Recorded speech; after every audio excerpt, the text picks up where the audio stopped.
Halo pemirsa, kabar terbaru datang dari artis cantik Zaskia Chadwick yang kemarin-kemarin telah melakukan pemotretan bersama dengan Keisha Alvaro. Benarkah keduanya sedang menjalin hubungan? Selanjutnya telah digelar serangkaian acara untuk mengenang musisi Glenn Fredly yang bertajuk Kasih di Hari Putih, yang dihadiri oleh keluarga, sahabat, serta para fansnya. Kabar selanjutnya ada aktris cantik Alodia Desi yang di tahun ini akan berusia 31 tahun namun ternyata masih betah menjomblo. Dan terakhir, kabar datang dari artis peran Rio Rayvan yang melaporkan mantan istrinya ke polisi.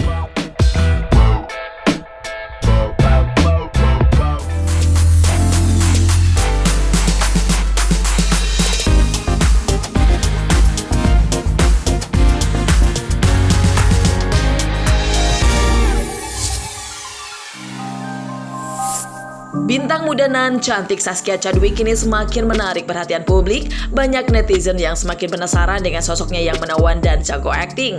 Gadis kelahiran tahun 2006 ini pun semakin menjadi perbincangan setelah melakukan pemotretan bersama dengan Keisha Alvaro, anak dari penyanyi Pasha Ungu, dengan berbagai pose yang mesra. Sering menghabiskan waktu bersama baik di lokasi syuting maupun di luar, ternyata membuat banyak netizen yang baper dan mengharapkan Zaskia dan Keisha benar-benar berpacaran. Artis berdarah Bali ini pun menjelaskan bahwa dirinya dan Keisha masih kecil, namun hal tersebut membuat keduanya tak menutup kemungkinan akan menjalin hubungan asmara di masa depan. Terlebih, mereka berdua memiliki hobi yang sama, yaitu bernyanyi. Sebenarnya itu diajak sama manajemen aku buat foto di Karyo Motret. Awalnya kan aku yang diajak, aja kayak teman-teman yang lain. Namanya juga masih kecil-kecil, aku 14 tahun. Pada 15 tahun, 16 tahun mau hubungan spesial kayak gimana juga. Kita juga akhirnya temenan lagi. Kantor bareng sih kayaknya belum ada deh, soalnya kan kita setiap hari syuting. Terus syutingnya juga scene-scene-nya kayak kejar-kejaran lah, panas-panasan, jadi ngejar matahari juga kan. Dan kalaupun nanti aku pengen buat cover, kayaknya aku mau mulai diri sendiri dulu, kayak biar aku perkenalin diri sendiri dulu, baru aku sama teman lain atau orang lain gitu. Kalau belajar musik sih enggak, aku gitar bisa sendiri. Dulu aku sempat belajar dan aku emang dari dulu hobi nyanyi, jadi kayak jadi sama-sama hobi nyanyi, apalagi kan papahnya Kisha juga penyanyi kan, jadi ya hobinya sama. Selain itu, rupanya Zaskia memiliki impian lain selain menjadi artis. Jika ia diberi kesempatan menjadi seorang penyanyi, Zaskia akan langsung mengambil kesempatan itu demi mewujudkan impiannya. Gadis cantik ini pun mengungkapkan bahwa untuk memenuhi keinginannya tersebut, dirinya harus lebih banyak belajar lagi. Mungkin karena dari awal aku masuk entertain, aku tertarik sama nyanyi sih. Tapi ya ngikutin jalan yang dikasih sama Tuhan juga. Kalau misalnya emang rezekinya di sini ya aku jalanin, tapi kalau misalnya emang nanti kalau suatu saat nanti ada chance, ada kesempatan buat aku nyanyi, ya aku bakal ambil juga. Mungkin aku ngambil les vokal, les nyanyi, terus les main gitar paling atau keyboard gitu. Karena aku sangat tertarik di alat musik dan di suara juga, jadi kayak nyanyi gitu. Jadi aku pengen belajar banyak sih. Semua penyanyi aku dengerin, mau dari lagu galau sampai lagu asik aku dengerin semua. Jadi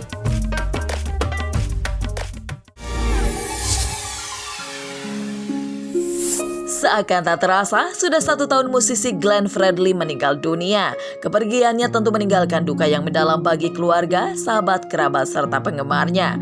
Untuk mengenang 1 tahun kepergian sang musisi, pihak keluarga, kolega, dan fans dari Bung Glenn melakukan serangkaian acara yang bertajuk Kasih di Hari Putih. Acara tersebut diawali dengan prosesi tabur bunga di makam Glenn di TPU Tanah Kusir. Yang selanjutnya, acara dilanjutkan dengan prosesi simpan bunga di mural Glenn di kawasan Jakarta Selatan. Suasana haru sangat terasa dalam acara mengenang sosok musisi yang lagu-lagunya bernuansa romantis ini. Sang adik kandung dari Glenn Fredly yang hadir yakni Moses mengatakan bahwa rangkaian acara 1 tahun kepergian Glenn menjadi momentum bagi keluarga, rekan, dan para fansnya untuk meneruskan perjuangan dari Glenn, di mana sosok Glenn sendiri diketahui memang kerap kali aktif dalam memperjuangkan musik tanah air serta seputar isu-isu sosial. Kebaikan dan semangatnya pun hingga kini masih dirasakan oleh para sahabat dan penikmat musiknya. Dunia udah nggak ada seperti tadi disampaikan, kita tetap mau kita lanjutkan. Jadi ya ini awal tahun ini dimana akan terus perjuangannya beliau akan kita terusin sama-sama. Jadi tidak cuma dari kita, tapi semuanya bisa dan semuanya lah, teman-temannya, kerabatnya untuk terusin semua perjuangannya. Dia punya tadinya mau ada konsep 25 tahun. Kita akan tetap rencanakan ketika memang masa ini maksudnya bisa datang lagi nonton, kita akan yang lakukan itu puasa 25 tahunnya dia, dimana supporting semua teman-temannya dan lain-lain. Kalau bicara kerinduan hari-hari kita tuh udah kayak dia berasa masih ada kayaknya, apalagi dengan lagunya, namanya juga semua rasa sih dicampur aduk sih. Benar-benar dari keluarga juga, dan kan itu teman-temannya juga berasa kayak gitu. Menurut Moses, Glenn pernah berencana untuk membuat sebuah konser 25 tahun dirinya berkarya di Pelantikan Musik Tanah Air. Namun sayangnya, konser itu tak sempat terrealisasikan lantaran sang musisi terlebih dahulu meninggal dunia akibat penyakit meningitis yang dideritanya. Namun Moses menuturkan bahwa rencana tersebut akan direalisasikan oleh keluarga dan juga rekan sesama artis. Hanya saja, persoalan waktu dan tempatnya yang belum pasti mengingat kondisi masih dalam pandemi COVID-19. Yaitu semua rangkaian akhirnya nanti bahkan di tahun 2021 ini memang akan ada beberapa rangkaian yang akan terus yang untuk menyuarakan dia punya pesan-pesan semuanya yang penting itu buat kepentingan banyak orang untuk memperbaiki industri dan ekosistem musik. Itu kita coba suarakan pengelolaan yang dia juga dari semasa dia ada juga dia coba bangun itu, dan akhirnya dengan dia tidak ada, tapi memang akhirnya aset-aset karyanya itu yang kita coba kelola.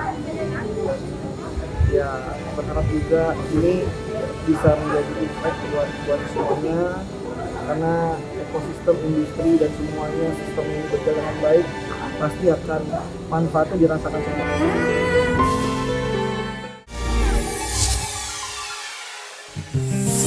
Artis cantik Alodia Desi kerap tampil seksi dengan pakaian terbuka dalam unggahannya di akun media sosial miliknya. Namun rupanya Alodia memiliki keinginan untuk mengenakan hijab. Kepada tim Bintang Mas Entertainment, Alodia pun menceritakan keinginannya dan meminta doa agar kelak dirinya diberi hidayah. Di samping itu, artis kelahiran tahun 1990 ini masih berstatus single. Alodia sendiri mengungkapkan bahwa sebenarnya dirinya pernah memiliki target menikah di usia 21 tahun. Sedangkan tahun ini ia akan berusia 31 tahun sehingga kini dirinya sudah tidak memiliki target usia menikah. Sementara untuk kriteria pasangan, gadis asal Semarang ini rupanya tak memiliki kriteria khusus asalkan sang pria merupakan sosok yang bertanggung jawab dan juga setia. Sebenarnya keinginan ada, cuman ada sih. Sebelum aku dapat project ini pun sebenarnya udah ada kepikiran kayak mau pakai hijab, belajar pakai hijab, cuman ya kita tunggu. Semoga dapat pencerahan. Alhamdulillah saya jomblo. Nah, belum ada pasangan sendiri. Karena belum menemukan sosok pendamping yang tepat kali. Belum ketemu jodoh. Kriterianya apa ya? Yang pasti bertanggung jawab, mau bekerja keras. Karena orang kaya belum tentu bertanggung jawab. Jadi saya nggak menyebut itu. Jadi yang penting dia punya semangat untuk bekerja, tanggung jawab, terus sayang dan setia, itu yang paling penting. Kalau ngejodohin enggak, cuman ya kasih kayak apa ya, kayak ya udah ini udah nikah loh, kamu kapan gitu lah, kasih masih udah nyenggol-nyenggol. Karena memang tahun ini kan aku udah 31 ya. Untuk ukuran wanita itu udah matang banget, takut kematangan.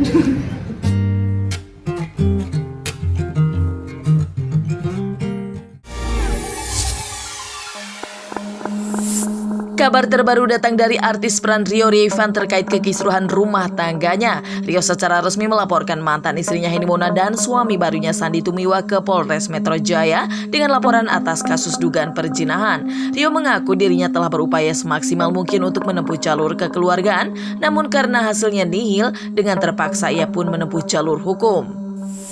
Sebenarnya ini adalah hal yang paling berat yang harus dan terpaksa saya lakukan. Karena memang sudah tidak ada pilihan lain lagi dan memang saya tidak punya niat untuk ibaratnya yang melakukan hal yang tega banget sih gitu kan.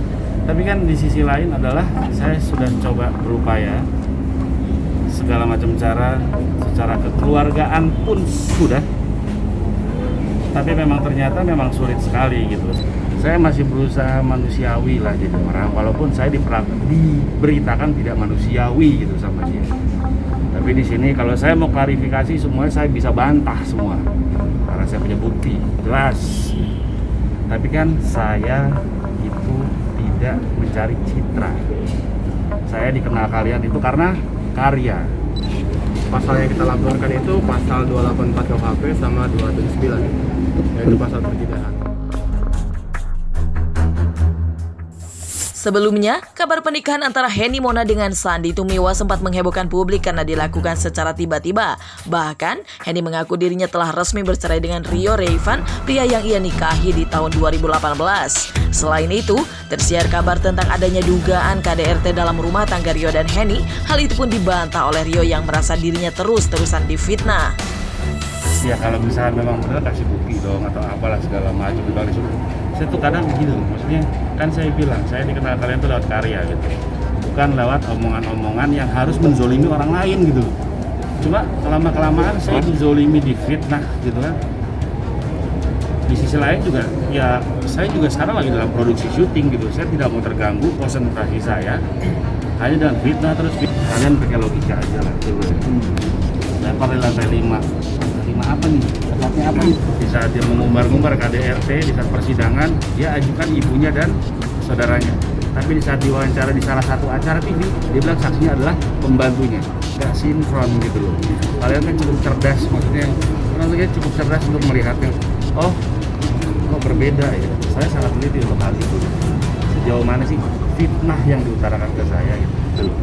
Saya hanya minta balikin surat rumah saya, terus ijazah saya, dan paspor saya dan dokumen-dokumen lain.